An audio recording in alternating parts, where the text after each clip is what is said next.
Singapore stands for inclusiveness. This principle has led us to years of economic prosperity and social stability.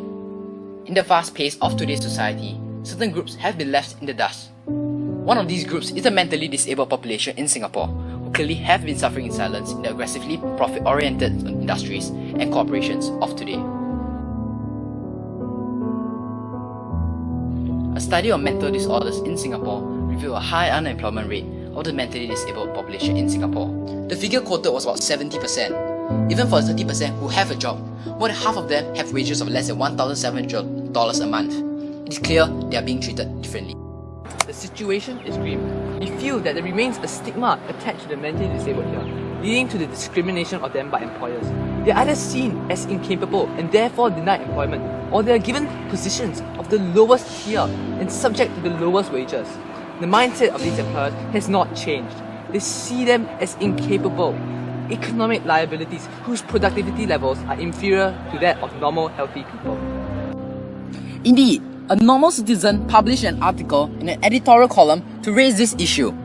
Employers don't understand aspects of mental illnesses and there exists a stigma to it, said Miss Enoch, who is in her mid-40s and an active volunteer.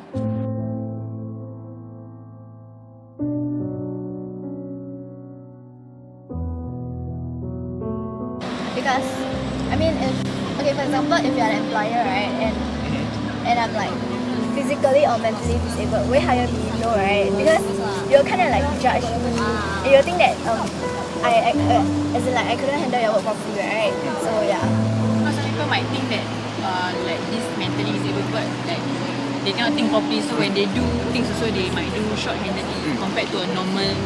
But also sometimes normal people can also do like mentally disabled work. So like I think the employers, they don't know what the mentally disabled people they are feeling. Like they don't know how to stand in their shoes and like experience what they are feeling.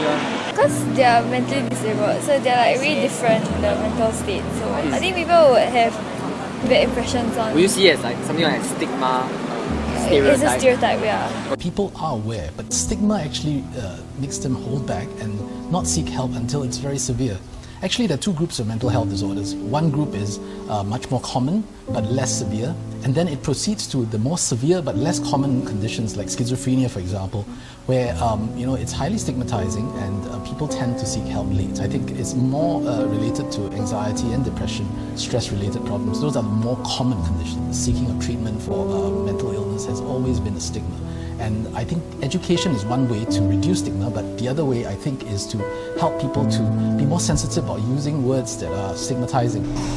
Okay, so my brother is actually mentally disabled. He is currently in this organization called the Autism Resource Center. So basically what the Autism Resource Center does is it aims to train these mentally disabled and autistic people such that they can actually be trained to work and provide for themselves next time. My brother has actually tried it out for quite a few months, but after a while, somehow his contract will get terminated. To me, it's actually a form of like discrimination against them or biasness, if you want to call it. As our interviews have shown, our hypothesis that employers and the general public have a negative perception of mentally disabled people has been proven correct. This has caused many employers to treat mentally disabled people differently from normal people, such as offering them jobs of the lowest tier or even entirely rejecting their application for a job. This unfair and unjust treatment of the mentally disabled people only shows that the false perception of mentally disabled people is causing many of the more capable mentally disabled to be deprived of opportunities. Despite the strong evidence that mentally disabled people are facing unfair treatment, our government has still not chosen to go down the legislative route. Instead, setting up the Tripartite Alliance for Fair Employment Practices, an alliance between employers, unions and the government to promote fair employment practices that should be adopted by employers to prevent the discrimination in the workplace. Clearly, we need more enforcement and legislation to ensure that fair practices are extended to the mentally disabled. Due to the lack of such measures, many mentally disabled people are facing difficulties. Besides the problem of even finding employment, there are those who meet other hardships, such as prejudice, leading to many capable people forced to take on lower-tier jobs. With more than half of the mentally disabled people earning pennies, how can they expect to survive in our high-cost, fast-paced society? It is clear that we need more policies and measures to enforce the fair and just treatment of the mentally disabled in the workplace. Can we customize job in such a way at a lower level, reduce our performance demand on the mentally disabled so they can do it? For example, a normal person will do it 100%, but the mentally disabled can do it 70, 80, and we say it's good. Then I think that is workable.